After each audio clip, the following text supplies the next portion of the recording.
Dito guys habang chill classic lang ako sa rank game. Pag start ng game agad ko din naman itinanong kung sino ba ang malakas sa kanila ang kaso minasama ito ng lance nila at ito sinabi niya. Check mo high rank ko baka makatulog ka bata. So weird. At dahil pinapa-check niya kaya ako naman si Uto tinignan ko agad. Grabe nga idol mataas nga. Mataas ang level.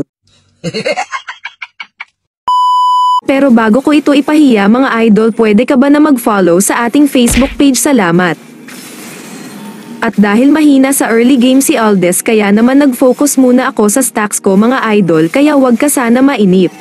Pagtapos ko nag-clear ng minion waves sa mid agad ko din naman binigyan itong yin nila. At yung lance mga idol isang beses ko lang pala siya nabigyan dito sa game na ito maingay lang kasi at pinagyayabang pa na nakaabot siya ng epical glory. Kaya naman ito na mga sumunod na nangyari sana ay mag-enjoy kayo salamat.